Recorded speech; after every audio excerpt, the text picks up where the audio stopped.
அப்பா என்கிட்ட சொன்னாரு, டேய் தம்பி நாளைக்கு உனக்கு பொண்ணு பார்க்க போறோம்டான்னாரு. அடா சத்தியமா ராத்திரி பூரா தூக்கமே இல்லை. அன்னைக்கு நம்ம காலத்து நடிகை பூரா யாரு? ஊர்வசி, குசுப்பு, நக்குமா, இது பூரா கடவுளை வந்துகிட்டு இருக்கு. இப்ப அசிலாம் வருது, வெளியே சொல்ல முடியாது. இப்ப உள்ளதுக்கு வருது, அப்ப வந்துச்சு. இப்படியே காலையில கிளம்பி பொண்ணு வீட்டுக்கு போனாங்க. பள்ளிக்கூடத்துல தலைமை ஆசிரியர். அதான் வெளியே சொல்லலாம், வெளியே சொல்ல முடியல. ஆசிரியர் குற்றத்தை நீக்கிறவர். அப்புறம் இங்க தானே குற்றத்தை எல்லாம் சரி பண்ணணும். இந்த ஊர்ல வந்து காலைல அப்படியே பொண்ணு வீட்டை போய் இறங்கணுங்க ஐயா. போய் உட்காந்த நான், என் தம்பி, எங்க அம்மா, அப்பா, எங்க மாமே, மச்சான், எங்க அத்தையெல்லாம் உட்காந்துருந்தாங்க. என் பொண்டாட்டி அப்படியே தட்டுல டீயை கொண்டுகிட்டு வந்தாங்க. அப்படி குடிஞ்சோ தரலாம் நிமிரலங்க. அன்னைக்கு தாவ குடிஞ்சிருந்தா, இப்ப பூரா அவ நிமிர்ந்து நிக்கிறான், நான் அப்படியே தெரியுறேன். அது வேற. இப்படியே டீ எப்படி கொண்டு வந்தாங்க ஐயா ட்ரெயில. இப்படியே கட கட கட கட கடன்னு ஆட்டிக்கிட்டு இப்படியே வந்தா.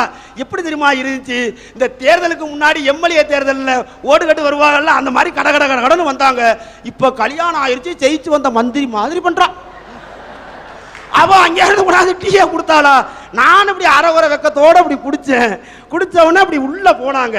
போய் அப்படி சன்னல் ஓரத்துல அப்படி என்ன பார்த்தாங்க.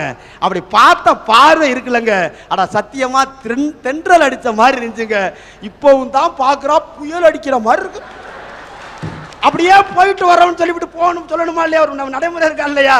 அப்புறம் நான் போயிட்டு வரோம் இப்படி எல்லாரையும் சொல்லிவிட்டு இப்படி பாக்குறேன், எங்க நான் மாலை காணாமேனு. அப்படி சன்னல் ஓரத்துல ஒளிஞ்சுக்கு நின்னா.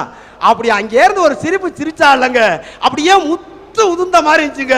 இப்பவும் சிரிக்கிறா, இடி இடிக்கிற மாதிரி இருக்குங்க. அந்த வந்த நிலையை நாங்கள் உட்காந்துக்கிட்டு இருக்கிறோம். 9/9/1990 ஆவணி மாதம் 24ஆம் தேதி ஞாயிற்றுக்கிழமை காலையில் 10:30 மணிக்கு 3000 பத்திரிக்கை அடித்து 182 கிலோ கறி போட்டு எல்லாரையும் வர சொல்லி எல்லாரும் முன்னாடியிலையும் என் தலையில மண்ணலி போட்டுக்கிட்ட வேணாம், எனக்கு தானே தெரியும். அந்த அந்த அடிப்படையில் சொல்றாங்க, உண்மையில சொல்றாங்க. கல்யாணம் பண்ண யாருக்குமே அது ஆணா இருந்தாலும் சரி பெண்ணா இருந்தாலும் சரிங்க, 3 மாதத்துக்கு ஒண்ணுமே தெரியாதுங்க. அப்படியே நடக்கிற மாதிரி இருக்கும், நின்றுகிட்டு இருப்பான். தூங்குற மாதிரி படுத்து கிடப்பான், தூக்கமே வராதுங்க.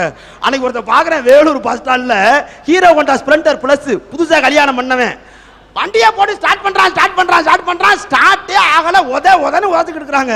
கிட்ட போய் பாக்குறேன், சாவியே போடல. ஏன்னா புது புராட்டி பக்கத்துல இருக்கு.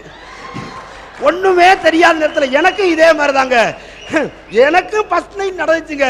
எவ்வளவு மகிழ்ச்சியான ஒரு ஆனந்தமான நாளுங்க. அப்படியே ஃபர்ஸ்ட் நைட்டுக்கு உள்ள போனேன். உண்மையிலே நான் படம் பார்த்ததெல்லாம் எப்படின்னாக்க, அதில் மாப்பிள்ளை கட்டில் உட்காந்துருப்பாரு, பொண்ணு இங்கே இருந்து அப்படியே டம்ளரில் பாலை கொண்டு போகும், இது பாதி குடிப்பாங்க, அவங்க பாதி கொடுப்பாங்க. அப்படியே பொண்ணு மாப்பிள்ளை காலில் விழுந்து கும்பிடும், ஆசீர்வாதம் பண்ணும். இது நம்ம படத்தில் பார்த்ததுங்க. இந்த கற்பனையிலே நான் உள்ள போறேன், கட்டில் என் பொண்டாட்டி உட்காந்துக்கிறான். என்னடா ஆரம்பமே சரியில்லையே, ஓப்பனிங்கே சரியா இல்லையே அப்படின்ட்டு என்ன பண்ண, இப்படி போனேன். இப்படி எழுந்திருச்சு இப்படி டம்ளர் எடுத்து பாலை கொடுத்தா. அது காலையில வாங்கியிருப்பான் எங்களுக்கு, சாயங்காலம் காய வச்சிருப்பான் எங்களுக்கு. சில்லுன்னு இருந்துச்சு. பழக்கத்தோயத்துல கடகடன்னு குடிச்சு விட்டேன். எனக்கு தீனா எதுக்குன்னா இல்ல ஆளுக்கு பாதியானா. இப்ப அது வரை மெயின்டைன் ஆகிட்டு இருக்கு, அது வேற தனி. இதுல என்ன ஆகி போச்சா, டக்குன்னு அவ போய் கட்டில உட்காந்துக்கிட்டு இங்க வாங்கலே, நான் கிட்ட போனேன், உட்காருங்கண்ணா. நான் மெதுவா உட்காந்தேன். ஏன்னா அவ கொண்டாந்த கட்டில், நம்மோடு கட்டில்னா வேகமா உட்காரலாம், நமக்கு அது வரைக்கும் பாய் தானே.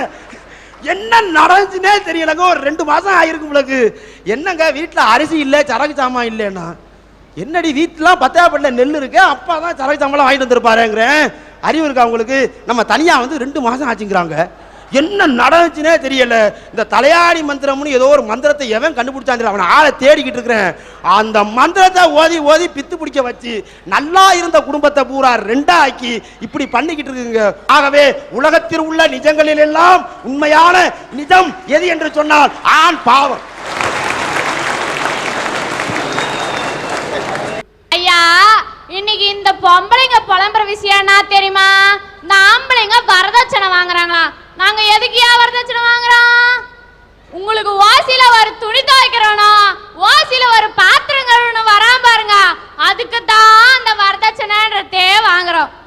அடுத்து வரதட்சணை வாங்கும்போது பைக்கா சேர்த்து வாங்கிட்டோம்னு புலம்புறாளுங்க. ஐயா, எதுக்கு பைக்கை வாங்குறோம்?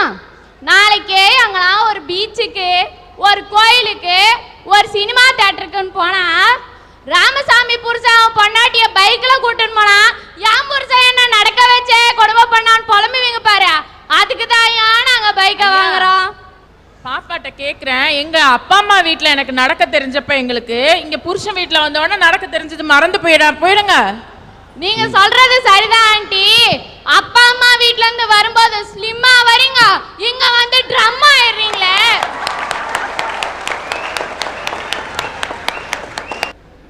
இதெல்லாம் விட்டுருங்கய்யா, அங்க இங்க ஏன் போயின்னு. நம்ம அரட்டை அரங்கத்துக்கே 350 பேருக்கு மேல பேச வந்தாங்கய்யா. அதுல 250 பேர் பொம்பளைங்கய்யா, மீதி 50 பேர் தான் இந்த ஆம்பளைங்க. கல்யாணம் ஆகி இந்த பொம்பளைங்க ஆம்பளைங்க பேச விடுறதே இல்லைங்கய்யா. அப்படியே நான் பேசுறேன்னு கிளம்பி வந்தாலும் நீ இங்க உக்காந்து புடவை கீச்சத போத நான் போய் கேட்கிறேன் பேக தூக்கின்னு வந்துடுறாங்கய்யா. இதுல இருந்தே உங்களுக்கு தெரியலையா இந்த ஆண்கள் தான் பாவன்றது? அதனாலதான் ஏன் சொல்றேன், இந்த நிழல்கள்ல ஆண் பாவம் தான் நேஜம், ஆண் பாவம் தான் நேஜம், ஆண் பாவம் மட்டும்தான் நேஜம். நீங்க என்ன நினைச்சாலும் சரிங்க ஐயா. அட சத்தியமா நான் 5வது படிக்கிற வரைக்கும் வள்ளுவர்னா சோசியக்காரன் தான் நினைச்சுக்கிட்டு இருந்தேன். ஏன்னா எங்க ஊரு பேராவணியில பாத்தீங்கன்னா வெறும் அரசாங்க பஸ் தாங்க ஓடும். நாங்க படிக்கும் போதெல்லாம் அப்படி மேலே ஏறி டவுன் பஸ்ல பார்த்தவனு வச்சாக்க ஒரு திருவள்ளுவர் படம் மாட்டியிருக்கும். ஒரு தாடி வச்சிருப்பாரு, ஒரு கையில ஓலைச்சுவடி இருக்கும், ஒரு எழுத்தாணி வச்சிருப்பாரு. சரி இவர் சோசி இருந்தாங்க நினைச்சேன். அட சத்தியமா 10வது நான் படிக்கிற போதுதான் ஆஹாஹா இது 4 மார்க்குக்கு வந்திருக்கேன் மனப்பாட பகுதி, அடிபுரலாம எழுதணுமேனு கொஞ்சம் வள்ளுவரை உள்வாங்கினேன். 12வதுல கொஞ்சம் தெளிவாயிட்டேன். 1984 நான் பூண்டி புஷ்பம் காலேஜில் படிக்க போனது தாங்க என்ன பிடிச்ச கெட்ட நேரம். காலேஜ் நல்ல காலேஜ், நான் லவ் பண்ண ஆரம்பிச்சது என்ன பிடிச்ச கெட்ட நேரம். சரி 1.25 அடியில் உலகத்தையே அளந்த வள்ளுவர் ஒரு பொண்ணும் ஒரு ஆணும் எப்படி வாழணும்னு சொல்லியிருக்காருன்னு பார்த்தங்க. ஆனால் அவர் நல்லா தாங்க சொல்லியிருக்காரு. உடம்போடு உயிரிடை என்ன மற்றென்ன மடந்தையோடு எம்மிடை நட்பு. ஏதாவது புரிஞ்சிச்சா? பொழிப்புரை எடுத்து படிச்சு பார்த்தேன். என்னன்னா உடம்பும் உயிரும் சேர்ந்து இருக்கணுமா, அப்பதான் மனுஷனா. அது போல அந்த பொண்ணோட இருக்கணுமா, நம்ம இது உறவு இருக்கணுமா, அந்த நட்பு இருக்கணுமா மனைவியோட. அப்படியாங்க இருக்கு. 1ஆம் தேதி சம்பளம் வாங்கிட்டு வந்தா சிரிக்கிறா, 10ஆம் தேதி 5ஆம் தேதி ஏன் சொந்தம் சொல்லி எங்க அக்கா தங்கச்சி வந்தா முறைக்கிறா, மாச கடைசியானா குறைக்கிறா, முடிஞ்சா உதைக்கிறா.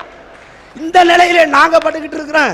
எங்க வள்ளுவர் சொன்ன வாக்கு எங்க நிறைவேறுச்சு? அவங்க வீட்டு சொந்தக்காரங்க வந்தா மட்டும் வாயை இழிப்பாங்க.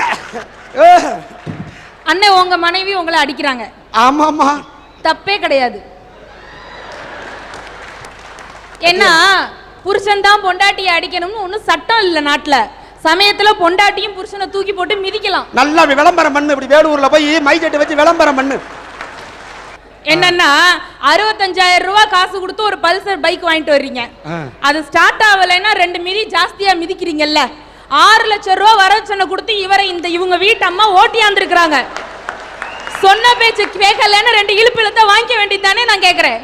தங்கச்சி சொல்றது நல்லாதான் இங்க இருக்கு.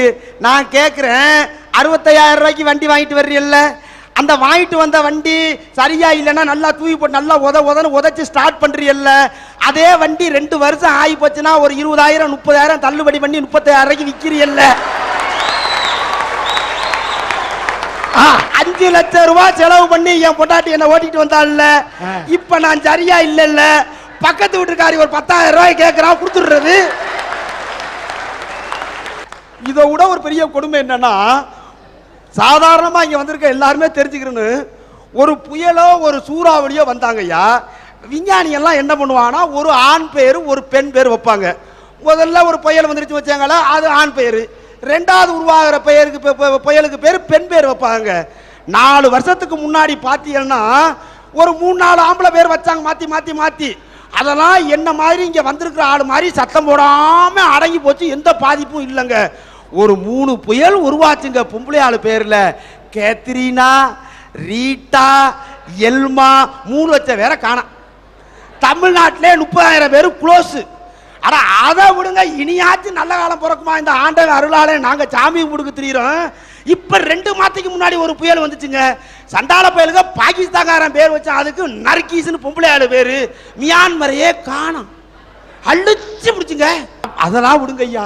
எனக்கு உண்மையிலேயே சங்கடம் என்ன தெரியுமாங்க, பொண்டாட்டி மதிக்கல பிரச்சனை இல்லைங்க, அம்மா மதிக்கல பிரச்சனை இல்லை, அக்கா தங்கச்சிய மதிக்கல பிரச்சனை இல்லைங்க, இந்த வார வட்டிக்காரன் நம்மால் தானே அவன் மதிக்க மாட்டேங்கிறான் ஆம்பளைய.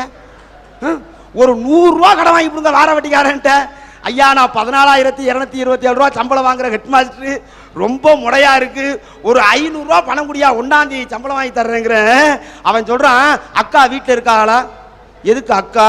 அக்காவை எதுக்கு ஒரு வார்த்தை சொல்லுங்க, நான் அவங்கள்ட்ட கொடுத்துட்டு போறேங்கிறான். நான் என்ன கேட்கிறேன், என் பொண்டாட்டி சொல்லி தான் அந்த 500 ரூபா வாங்கி நான் குடும்பம் நடத்துறோம்னா குருணை மரத்தை நான் செத்தா என்னங்கிறேன்? எதுக்குங்க வாழ்க்கை? ஆனா இது விடுங்க, வார வட்டிக்காரன் பேங்கு. ஐயா 14,227 யூனியன் ஸ்கூலு கவர்மெண்ட் வாத்தியார் தானா, பர்சனல் லோன் தாங்கங்கிறேன். என்ன யாருமே பேங்க் பக்கத்து பார்க்கவே மாட்டேங்கிறாரு, மேனேஜர் ஃபீல்ட் ஆஃபீஸர்லாம். அங்கிட்டு பூரா பார்க்குறேன் மஞ்சளா ஒரு 15 சேலையில், அப்படியே பார்த்தா ஊதா கலர் சேலையில ஒரு 15. என்னன்னு கேட்டா மகளிர் சுய உதவி குழுவான். அங்க செவனப்பா போகுது, பெப்சியா போகுது, இங்க பச்சை தண்ணிக்கு வழி இல்லாம நான் நின்றுகிட்டு இருக்கிறேன். ஃபீல்ட் ஆஃபீஸர் போறாரு, அப்புறம் அது களஞ்சியம் குழுவா, வாங்க வாங்க வாங்க உங்களுக்கு 30 lakhs கடந்துடுறேன், கயிறு ஃபேக்டரி வைக்கிறீங்களா 20% மானியம், இங்க 500 ரூபாய்க்கு வக்கல எங்களுக்கு, அதுங்களுக்கு 30 lakhs தான். நான் என்ன கேட்கிறேன், இதுக தனியா திரியிறம் போதே நாரி நாத்தறது கிடக்குறேன் நாங்க, இதுல குழுவா சேர்ந்து அது வடும் கொழு கொழுன்னு தெரியுது, நாங்க புழுவா துடிச்சுக்கிட்டு இருக்கிறோம் ஐயா. இந்த இதெல்லாம் எங்க போய் நாங்க சொல்றது? நீங்க கூட சொன்னீங்க ஐயா, நம்ம சொந்தத்துக்கு செய்யணும்னா உயிரே போயிடும், அவங்க சொந்தம்னா அப்படி எதை வேணாலும் கொடுங்க, நீங்களே சொன்னீங்களே மகராஜன், உண்மையாதாங்க. பாக்குறேன் ஒரு 4 நாளைக்கு முன்னாடி எங்க அக்கா வந்துச்சு, நல்லா இருந்தவ என்ன பண்ணா திடீர்னு ஆளை காணா. எங்க அக்கா வந்து தம்பி தம்பி இங்க வாடானுச்சு, வாக்கா எப்பக்கா வந்தான்ட்டு பல்வளைக்கிட்டே வந்தேன், நீ இன்னும் திருந்தவே இல்லையாடா, அங்க வார அத்தாச்சிக்கு 3 நாளா முடியலையா, நீ ஆஸ்பத்திரிக்கே ஏன்டா கூட்டிக்கு போலேன்னுச்சு. நான் சொன்னேன், இல்லை நல்லா தானேக்கா, நீ இப்படி தான் எப்போ பார்த்தாலும் சொல்லிக்கிட்டு ஊழிச்சுக்கிட்டு சொல்லிக்கிட்டே இருப்பேன் நீ. ஆனால் நான் போய் கேட்குறேன் அத்தாச்சிக்கிட்ட, அத்தாச்சிக்கு முரண்டு தான். எது எங்கள் அக்கா வந்தால் என் பொண்டாட்டிக்கு முரண்டும், என் தங்கச்சி வந்தால் என் பொண்டாட்டிக்கு பொறடியை வெட்டும், அவங்க அண்ணன் தம்பி அவங்க அக்கா தங்கச்சி வரட்டும், டைபாய்டில் இருந்தாலும் கிளுகிளுன்னு திருவாரூர் தேர் மாதிரி எழுந்திரிச்சு நின்றுக்குறாங்க. ஒன்னே ஒன்று சொல்றேன், நம்ம அக்கா தங்கச்சிக்கு செய்யறதுனாக்க அதுக்கு உயிரே விட்டுரும். அவங்க அக்கா தங்கச்சிக்கு நீங்க என்னத்த காசு இல்லையன்னு யோசனை பண்ணுங்களே, என்ன சொல்லும் தெரியுமில்ல, யார் வீடா இருந்தாலும் சரிதான், நீங்க யாருக்கு செய்யறீங்க, ஏன் தம்பிக்கு தானே செய்யறீங்க, அவன் நாளைக்கு நல்லா இருந்தா நமக்கு எதுவும் செய்ய மாட்டானா, நமக்கு தானே அவன் பண்ணுவான். நான் என்ன கேட்கிறேன்னா, நான் யாருக்கு செய்ய போறேன், ஏன் தம்பிக்கு தானே செய்ய போறேன், அவன் நாளைக்கு நல்லா இருந்தா எனக்கு செய்யாம அவன் யாருக்கு செய்ய போறான், எந்த பொம்பளையாச்சும் ஒத்துக்குருமா? நீங்க அவங்க அப்பா வீட்டுக்கு அவங்க அண்ணன் தம்பிக்கு அவங்க அக்கா தங்கச்சிக்கு உங்க சொந்த வீட்டை வித்து கொடுங்க சரின்றும், நமக்கு வந்து ஒரு மோதிரத்தை கூட நீங்க அட வைக்க முடியாது. ஆகவே உலகத்தில் உள்ள நிஜங்களில் எல்லாம் உண்மையான நிஜம் எது என்று சொன்னால் ஆண் பாவம். ஆணினா பாவம்னு பெண்ணுக்கு தான் தெரியும், அது இந்த பெண்ணுக்கு தான் தெரியும். ஐயா இந்த நிழல்கள்ல ஆண் பாவம் தாயா நேஜம். ஒரு பெண்ணா இருந்த நீ யார் தெரியுமாயா ஆண் பாவம் பேசுறேன், எங்க அப்பா பாடுறாரு பாருங்க ஐயா பாடு, அதனாலதாயா பேசுறேன். என்னமோ நாட்டிலே உங்க அப்பா தான் பாடுபடுற மாதிரி, யார் யாரு பாடுபடுறாங்கன்னு லிஸ்ட் எடுத்தனா உனக்கு தாங்காது. இதெல்லாம் ஒழிஞ்சுதுன்னு படிக்க போவாயா, போனா அந்த புள்ள அந்த பெஞ்சில் உக்காந்துன்னு இருக்கும், இவன் இங்க உக்காந்துன்னு இருப்பான். அது சும்மா இருக்க வேண்டியதானே, சும்மா அவனை பார்த்து சைடா லுக்கு விடுயா. இவன் என்ன பண்ணுவான், இவன் கிட்ட இருக்கிற நோச்செல்லாம் அதுகிட்ட குத்துருவான். அது 500க்கு 497 எடுத்து ஃபர்ஸ்ட் கிளாஸ்ல பாஸ் பண்ணிடான். நம்மால 500க்கு 5 எடுத்து ஃபெயில் ஆகி நிப்பான். அடுத்து நம்மளுக்கு வாலிப வயசோடு ஒரு வருயா, அதுல லவ்னு ஒண்ணுத்த பண்ணிட்டு படுவான் பாரியா பாடு, அத கேட்டா நாய் கூட கண்ணீர் வடிக்க காக்கா கூட கலரா மாறிடுங்கய்யா. அந்த புள்ள அங்க இருந்து மிஸ்டு கால் கொடுக்கும், நம்ம டாப் அப் போட்டே கடன்காரன் ஆயிடுவா.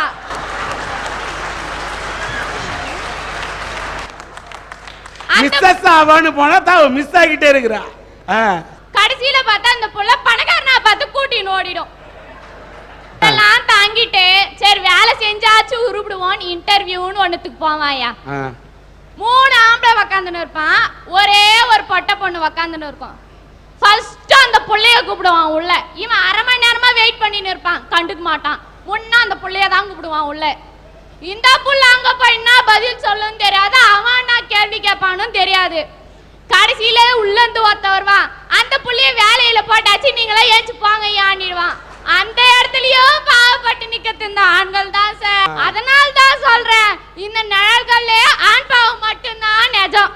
ஓகே, என்ன ஆட்டம் ஆடுற அத்தா. ஐயா, பாகிஸ்தான் பிரச்சனை இந்தியா பிரச்சனைய கூட தீர்த்து புள்ளாயா. நம்ம பின்லேடன் பிரச்சனை அமெரிக்கா பிரச்சனைய கூட தீர்த்து புள்ளாயா. அவங்க ரெண்டு பேரையும் சமாதானம் பண்ணி புள்ளாயா. ஆனா அந்த மாமியா மருமகன் 2 கேஸ் இருக்கே, அந்த பிரச்சனையை தீர்த்தவ யாராச்சும் இருக்கிறாங்களா உலகத்துல? எனக்கு அதே பிரச்சனை. எப்ப பார்த்தாலும் என் பொண்டாட்டிக்கு எங்க அம்மாவுக்கு குடியுபிடி சண்டை நடந்துகிட்டே இருந்துச்சு. என் ஃப்ரெண்டு கிட்ட சொல்லி அழுதேன். வேற என்ன பண்றது, நண்பட்ட தானே சொல்லி அழுகணும். அவன் சொன்னா ஒரு நல்ல ஜாதக காரனை பார்த்து ஒரு விஷயத்தை சொல்றான்னா கொண்டுகிட்டு ஓடுனங்க. என் ஜாதகத்தையும் பொண்டாட்டி ஜாதகத்தையும் போய் பார்த்தான், எடுத்து பார்த்தான். 10 பொருத்தம் நல்லா தானே இருக்கு, ஒரு குறையுமே இல்லையே. வேற எதுலயோ பிரச்சனை இருக்குன்னு யோசனை பண்ணி என்ன பண்ணாரு ஜாதகக்காரரு, அம்மா வாய 2 இன்ச்சு குறை, உன் பொண்டாட்டி வாய 4 இன்ச்சு குறை, பிரச்சனை இது வெறும் சொல்றாருங்க. ஐயா, இன்னும் மாமியார் மருமக பிரச்சனையை வந்து இங்க அளந்துட்டு இருக்காரு. கல்யாணத்துக்கு முன்னாடி என்னோட குவாலிஃபிகேஷன் என்ன தெரியுமா sir? BA first year incomplete. இன்னைக்கு என்னோட குவாலிஃபிகேஷன் என்ன தெரியுமா சார்? MA MPhil முடிச்சிட்டு PhD பண்ணிட்டு இருக்கேன். இதுக்கு காரணம் யார் தெரியுங்களா? என்னோட மாமியார். சொல்றேன் கேளுங்க. என்னோட வீட்டை பாத்துக்கிறதுக்கு என்னோட மாமியார் இருக்காங்க, என்னோட குழந்தைங்களை பாத்துக்கிறதுக்கு என்னோட மாமியார் இருக்கிறாங்கன்ற மனநிறைவு எனக்கு இன்னைக்கு இருக்கிறதுனால தான் வெளியுலகத்துல போய் என்னோட சாதிக்க முடியுது. சும்மா இங்கெல்லாம் ஒருத்தர் வந்து கதை அளந்துட்டு இருக்காதீங்க. இன்னைக்கு பெரும்பாலும் அந்த பிரச்சனை முடிஞ்சு போச்சு. நாங்க எப்போ ஒன்னாயிட்டோம். உங்க புலம்பல தான் அங்க சரியில்லை. நீங்க கல்யாணத்தை அப்ப என்ன படிச்சிருந்தீங்க? BA first year incomplete. இப்ப என்ன படிச்சிருக்கீங்க? MA MPhil PhD. உங்க கல்யாணத்தப்ப உங்க வீட்டுக்காரர் என்ன படிச்சிருந்தாரு? BE படிச்சிட்டு இருந்தாரு. இப்ப என்ன படிச்சிருக்காரு? இப்ப எதுவும் படிக்கல. அதாங்க ஆம்பளை. நம்பி வந்த பொண்டாட்டி, கட்டிக்கு வந்த பொண்டாட்டி சந்தோஷமாக இருக்கணும், நம்முடைய சகோதரிகளா நல்லா இருக்கணும், பெத்த தாய் நல்லா இருக்கணும்னு என்ன மாதிரி ஓடா உருக்கி தேஞ்சு போனவர்கள் தாங்க ஆளு. அந்த வைத்தறிச்சலை சொல்ல வந்தங்க. ஆகவே உலகத்தில் உள்ள நிஜங்களில் எல்லாம் உண்மையான நிஜம் எது என்று சொன்னால் ஆண் பாவம்.